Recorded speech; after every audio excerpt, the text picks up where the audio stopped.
What is up, everyone? Welcome to Heroes Avenue. My name is Darren, and there's a lot of things to talk about, a lot of rumors that I would love to talk about today. But before I get started, definitely follow us on Instagram at Heroes Avenue, and don't forget to hit that subscribe button below and comment on anything that you guys see or hear that's interesting to you, and maybe we might bring it up in a later video.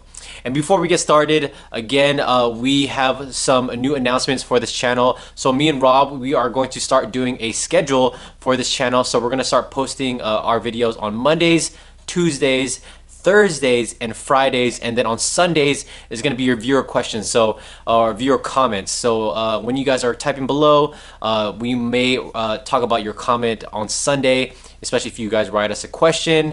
And if you guys want to ask us anything specific, and you guys want us to, you want to ensure that your question gets heard, hit us up on Twitter at Heroes Avenue _Avenue. At Twitter. Sorry, I could not get the at Heroes Avenue tag. Someone took it already. But yeah, hit us up on Twitter, or you could also email us at contactheroesavenue@gmail.com, and or you could also hit us up on Instagram at Heroes Avenue. On any other social media platform, ask us a question, and it will definitely be heard. So there you go. So let's get started. So today we're gonna talk about a lot of Marvel updates on what they're going to do with the X-Men and Fox properties, and then we're going to jump into the DC stuff. And go to the description below if you want to go to the chapter times, and yeah, let's get started. All right, so for the future of Marvel, so a lot of rumors dropped yesterday from We Got It Covered, and they just went crazy. I guess they have a source, a close source, that just gave them a bunch of details of what to expect in the future of Marvel, such as the X-Men, Fantastic Four, Blade, and the Avengers. So first, let's talk about the X-Men, right? So because a lot of us, especially me, are curious on what's going to happen with the X-Men. Are they going to bring the old cast into the into the MCU? Are they going to recast? And today or yesterday, we just found out that there's a rumor that's saying that they're going to recast the entire X-Men team, and besides Deadpool. So they're saving Deadpool, so Ryan Reynolds will continue as Deadpool. I'm not sure if that means they're going to bring Josh Brolin's Cable along the way, or if they're going to leave him in the past. And so what that means is Marvel's looking for a cast of known actors in their late 20s and their early 30s, and they're looking for actors in their mid 30s to their to 55 age range for Xavier and Magneto. So that kind of gives you a hint on how young they want the actors to be, because they want these actors to play to be featured multiple times, right? Especially with if they do have like big events or crossovers, they definitely want those actors there, and they want them to be young enough or not be too old in order to play their characters. And I think this is a smart move, keeping Deadpool, keeping Ryan Reynolds' character there. I mean, if you're gonna have a character that's breaking the fourth wall, that's able to talk about like maybe like the Fox and Disney deal that everyone knows about, it's definitely Deadpool, right? And Deadpool is able to be so meta, and it's okay, and he's able to make fun of things, and he's able to walk that line. And I'm so glad that they're keeping Ryan Reynolds. He's perfect. That guy was born to play Deadpool. And it's very smart for them to recast X-Men, because we don't want that stink that Fox is currently doing with the whole Dark Phoenix story. So by recasting them, I I really like the Sophie Turner casting of Jean Grey, and I do like agree with a lot of the casting choices there. But in terms of like starting fresh and bringing something new, I definitely believe recasting is the best choice. So the X-Men, they're not going to jump through universe, which I thought there would be. I thought were going to do like in the comics, because they jump through like different multiverses, or they would go back in time. And you know how comics are, right? They jumped through different timelines and all that stuff. And I thought that was something that they might do, but I guess they're gonna go ahead and just recast. So All right, now jumping onto that story, there's also a big event that Marvel is going to build up to, and it is the Avengers versus X-Men storyline. And this is a huge comic book event that happened a couple years ago. It's pretty recent, and it's interesting because it has a lot to do with Hope Summers, and we haven't heard anything about Hope Summers at all. We may not even hear, or she may not even be casted by the time they do have this event. So I'm curious on who's going to play Hope Summer, because Hope Summer is pretty much the Avengers and X-Men. They're kind of fighting over because of different ideologies, and the Avengers want to protect her because she's not safe, but the X-Men want to, you know, keep her away from them, and that's where it happens. And it has a lot to do with the Phoenix, and it's just a long story that I maybe one day I'll go into. But I don't remember when that comic came out. I don't think it was that loved. I don't think it was as good as it sounds. So I really do hope that, you know, when they do bring it into live action, it is actually better than the comics. And so Captain America he plays a big role in this event. So I'm curious on who's gonna replace Captain America. I'm thinking it's Captain Marvel, because we do know that, you know, Captain America is gonna be gone and Chris Evans gonna, you know, his contract's up. Or this could be the exception of where, you know, Chris Evans does come back to play as Captain America just for one movie. So who knows? But since they are building up to this event, that does mean we're gonna have multiple X-Men movies before we get that big, huge crossover. And hopefully they do hint like you know, Cyclops beefing with the Avengers or some sort like that. But I do hope we see them, I guess, like fighting together, not fighting at each other. I do want to see a team up of all of them together. So I hope they do build up to that. So anything, I mean, we saw Civil War. I mean, Civil War was, they did bring elements from the comics, and they did bring it, and they did put their own spin onto it. So I do want to see something like that, because they executed the fuck out of that, and that was awesome. I love Civil War. All right, moving on. So the next thing that is also rumored is this Fantastic Four story, and pretty much when Fantastic Four goes to the MCU, it's going to be based off of the Ultimates comics. So I believe it was Mark Miller, I think he's the one that that wrote it. I remember reading it, and I remember how different and how awesome that story was in the Ultimates universe. Man, I missed that. I missed that series. I wish they continue Ultimates. But anyways, so Fantastic Four, they're gonna bring it into the MCU, and they're gonna cast people in their I think it says 20s and 30s. So they're looking for a very young, you know, team up or team movie. I remember Josh Trank. I think this was his objective. I think he did try to bring in some inspiration from the Ultimates. But it didn't quite work for him, unfortunately. I think he tried too many things, and then the studio got involved, and it was just a complete mess. So I'm really excited that they're basing the Fantastic Four off of the Ultimates, because honestly, Fantastic Four is not my favorite Marvel character or team of characters, but I do love its Ultimates run. So definitely check it out if you guys have not. If you guys are even curious on reading a really good Fantastic Four book, definitely read its Ultimates version. Also, Doom won't be included in this movie. I think because Doom has been, you know, been portrayed multiple times in all these different iterations of Fantastic Four.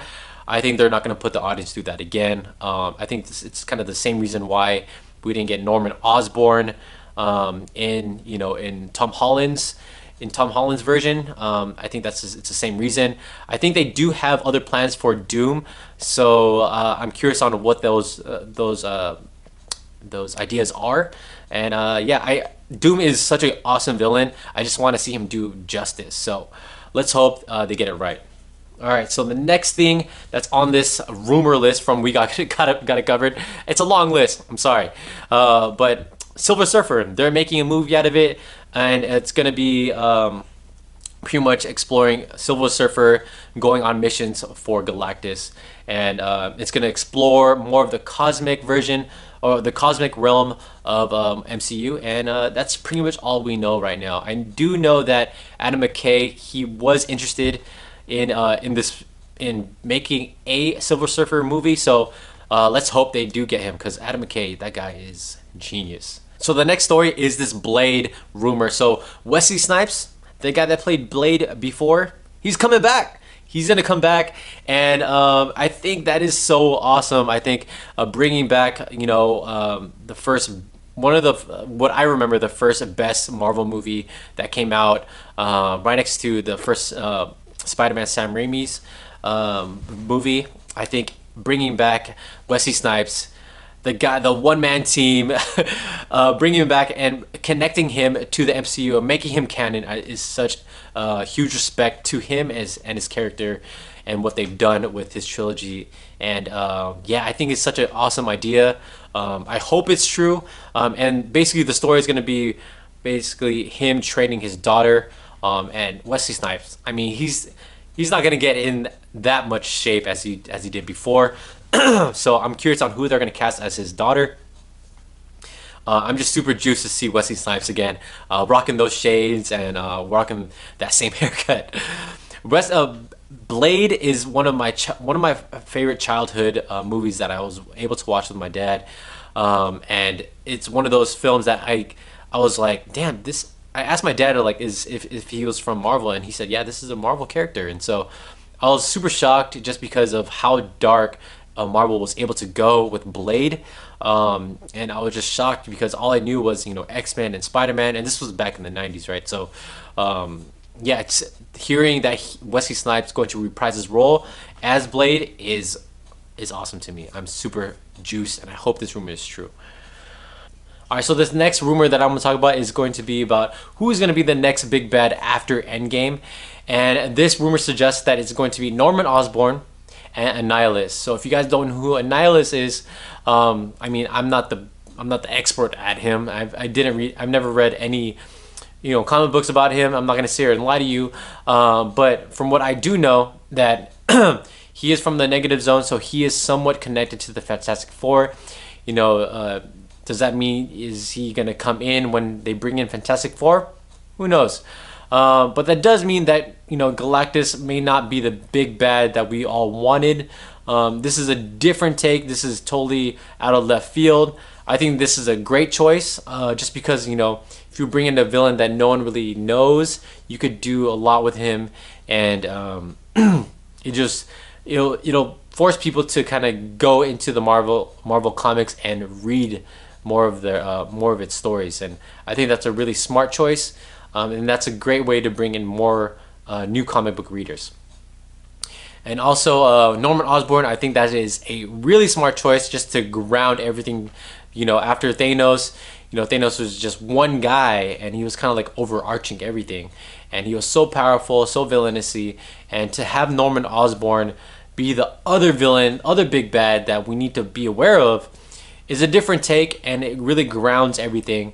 And my question is that is he going to be in the third Spider-Man movie, or are they going to do like a little cliffhanger of him of the third movie? That's my question. But I think we're going to get hints of him or his presence in Far From Home. I definitely put my money on that, and we may hear some casting about him maybe after Far From Home comes out.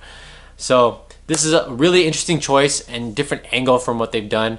I think this is smart as well, just because having two villains compared to one will be good, because the universe is just gonna get even bigger after Fox brings in all the Marvel characters, and that means we're gonna have more Marvel superheroes. So having two villains on Earth and in space is definitely something that we haven't seen before. So yeah, Annihilus, there's this huge comic book event that happened in Marvel called Annihilation. and it basically revolves around him. And from what I hear, it has something to do with all the cosmic heroes such as Nova and Guardians of the Galaxy and all the other guys. So definitely something on my list of things to read. I have a long list. I don't think I ever told you guys, but I am starting to get back into reading again. I stopped like 2 years ago. Now I'm coming back in. So let me know what you guys are reading right now in comics in the comments below.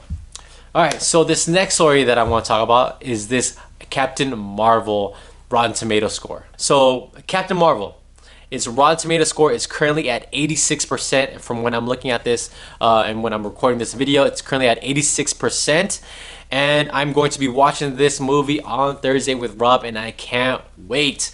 86% is actually quite lower than I expected. I thought it was going to be higher because of all of the positive tweets and all the positive reaction we've been hearing. But I mean, this is a good rating score, especially since, you know, with all the negativity and controversy that she's been doing, that Brie Larson's been doing with her whole promotion of I'm not gonna get into it, but the whole white men argument or controversy, right? So it does have a high rating. I just curious on how it'll do on the box office despite all the controversy. All right, so moving on, here we go. Now we're in the DC story, okay guys? So now we're gonna talk about DC stuff. So this story is going to be about Black Mask. So this story is gonna be about Birds of Prey. So we got our first official look, or not official look, of what Black Mask will look like. And it's not that great. It's pretty much Ewan McGregor rocking a Lone Ranger or Kato mask around his face, it's just like right here, and then he has strings around his head. It's not a black skull. When we call him Black Mask, we don't literally want him to wear a black mask. We want him to wear a black skull. I understand when Christina Hudson came out with that quote saying that they're not going to use costumes, you know, the very flashy costumes. They're going to make them look cool. I thought, you know, just because, you know, you're not going to use like, you know, Flash or Superman type costumes, that you're going to somewhat, you know, adapt certain features or color schemes that would resemble the, you know, the comic book version of themselves, which we have seen with, you know, the Huntress and with, you know, Black Canary.